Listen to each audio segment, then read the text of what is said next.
இன்றைய ஆன்மீக தகவல் பொதுவாகவே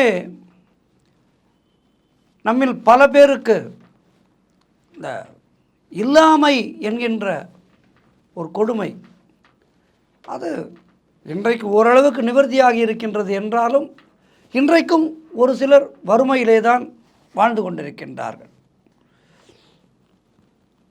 அப்படி இந்த வறுமையை நாம் எப்படி போக்கிக் கொள்வது? வறுமை என்பது ஒருவனுக்கு வரக்கூடாது. நாம் என்னதான் உழைத்தாலும் அந்த உழைப்புக்கேற்ற வருமானம் இல்லாமல் நாம் வாங்குகின்ற சம்பளத்தால் நம்முடைய வாழ்க்கையிலே இந்த 30 நாட்களிலே 10 நாட்களை கூட சரியாக ஒரு ஓட்ட முடியாத ஒரு சூழ்நிலையிலெல்லாம் மக்கள் இன்றைக்கும் இருக்கின்றார்கள்.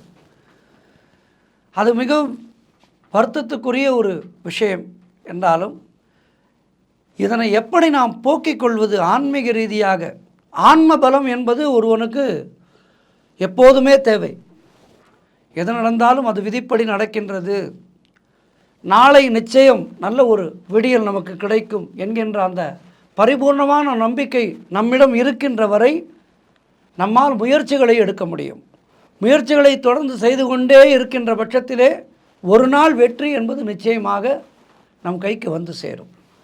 ஆனால் அதற்குள் இடையிலே ஏற்படுகின்ற இடர்பாடுகளை, வறுமையை, இல்லாமையை எதிர்க்க சக்தி இல்லாமல் கோழைத்தனமாக உயிரை மாய்த்து கொள்வது என்கின்ற மோசமான முடிவை எடுக்கக்கூடாது. நம்முடைய ஹிந்து தர்மத்திலே எல்லாவற்றுக்கும் ஏதேனும் ஒரு உபாயங்கள் சொல்லப்பட்டிருக்கின்றது. பறந்து விரிந்த இந்த நம்முடைய தர்மத்திலே எல்லாவற்றுக்கும் அதற்குரிய மந்திரங்களும் மற்றவைகளும் உபதேசிக்கப்பட்டிருக்கின்றது. மந்திரங்கள் எல்லாம் ஏதோ சாதாரணமானவை அல்ல, அவை பல பல ரிஷிகளால் நமக்கு கொடுக்கப்பட்டவை. ஆகவே அந்த மந்திரங்களுக்கு மிகுந்த சக்தியும் பலமும் உண்டு. ஒரே ஒரு விஷயம், எந்த ஒரு மந்திரத்தை நாம் உபாசித்தாலும் அதனை பூரணமான ஒரு நம்பிக்கையோடு நாம் சொல்ல வேண்டும். இந்த நேரத்தில் ஒரு சிறிய கதை எனக்கு நினைவுக்கு வருகின்றது. ஆதிபராசக்தியை வேண்டிய ஒரு மிகப்பெரிய அந்தணர், பல கலை கல்வி வேள்விகளை எல்லாம் அறிந்தவர், நல்ல சாஸ்திர ஞானம் மிகுந்தவர். அவர் அனுதினமும் அம்பாளை நோக்கி ஜெபம் செய்து வந்தார். இதனை பார்த்த ஒரு மீனவ குடிமகன், குரு இப்படி தினந்தோறும் அமர்ந்து செய்கின்றாரே, இது என்ன என்ற அவரிடம் விசாரிக்கின்றார். நான் அம்பாளை பார்ப்பதற்காக ஜெபம் செய்கின்றேன் என்று சொல்கின்றார். உடனே அந்த குடியானவன் சொல்கின்றான், உங்களை நான் குருவாக ஏற்றுக்கொள்கின்றேன், எனக்கு நீங்கள் மந்திர உபதேசம் செய்யுங்கள் என்கின்றார். அவரோ உனக்கு சமஸ்கிருதம் வராது என சொல்லிவிடுகின்றார். அதற்கு அவன், நான் என்ன சொல்லி வேண்டுவது என்று கேட்கின்றார். அவர் உடனே, மாரியம்மனை மாறியே வருவாய் மாறியே வருவாய் என சொல்லு போ என்று சொல்லிவிட்டு போய்விட்டார். இவன் விடவில்லை. தண்ணீருக்குள்ளே மூழ்கி மாறியே வருவாய் மாறியே வருவாய் மாரியாத்தா காளியாத்தா மாரியாத்தா காளியாத்தா என அம்பாளை ஜெபம் செய்தார்.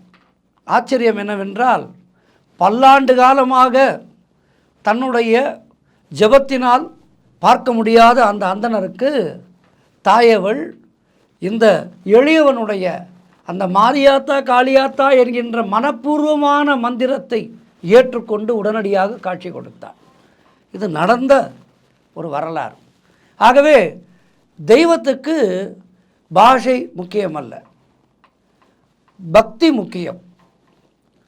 பக்தியோடு அதனை நாம் சொல்லுவோமானால் நமக்கு அந்த மந்திரங்களுக்கான பலன்கள் நிச்சயமாக கிடைக்கும்.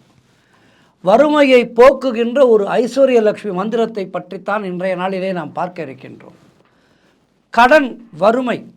கடன் என்பது ஒரு மனிதனை கொல்லக்கூடிய ஒரு விஷயம், மனதால் அவனை சாகடிக்கக்கூடிய விஷயம் என்றால் கடனும் வறுமையும். இது இல்லாமல் எல்லோரும் சுபிக்ஷமாக வாழ வேண்டும், எல்லோருடைய இல்லங்களிலேயும் அஷ்டலக்ஷ்மிகளுடைய கருணை கிடைக்க வேண்டும் என்று இந்த வேளையிலே நான் மனமாற பிரார்த்தித்து கொண்டு இந்த மந்திரத்தை சொல்கின்றேன். இந்த மந்திரத்தை 108 முறை சொல்லி வந்தால் குபேரன் மற்றும் மகாலட்சுமியினுடைய அருளினாலே நமக்கு நிறைந்த செல்வம் கிடைக்கும் என்பது ஐதீகம். நான் முன்னமேயே சொன்னது போல் அந்த மீனவன் எப்படி நம்பிக்கையோடு மாரியாத்தா காளியாத்தா என்று சொன்னானோ அதுபோல் என்னுடைய வறுமையெல்லாம் தீர்ந்தது, என்னுடைய கடன் பிரச்சனை எல்லாம் தீர்ந்தது என்கின்ற மனமார்ந்த நம்பிக்கையோடு இந்த மந்திரத்தை சொல்லுங்கள். உங்களுடைய வாழ்க்கையிலே வறுமை என்பதே வராது. ஓம் ஹ்ரீம் ஸ்ரீம் ஹைம் ஞானாயை கமலதாரிணியை சக்தியை சிம்மவாகினியை பாலாயை இந்த மந்திரத்தை மனமுருகி சொல்லுங்கள். ஓம் ஸ்ரீம் ஹ்ரீம் ஐம் ஞானாயை கமலதாரிணியை சக்தியை சிம்ஹவாகினியை பலாயை ஸ்வாஹா. ஓம் குபேராய நமக, ஓம் மகாலட்சுமியை நமக. இந்த எளிய மந்திரத்தை தினசரி 1008 முறை அல்லது குறைந்தபட்சம் 108 முறை சொல்லி வந்தால் குபேரன் மற்றும் மகாலட்சுமி அருளினாலே நிறைந்த செல்வம் கிடைக்கும் என்பது உண்மை. இதனை தயவு செய்து பாருங்கள். இந்த மந்திரத்தை சொல்லி மகாலட்சுமியையும் குபேரனையும் வணங்குங்கள். நிச்சயமாக நம்முடைய வறுமை தீர்ந்து கடன்கள் தீர்ந்து சுகவாழ்வு சித்திக்கும், அஷ்ட ஐஸ்வர்யங்கள் கிடைக்கும். ஓம் மகாலட்சுமியை நமக, ஓம் குபேராயை நமக. நன்றி, வணக்கம்.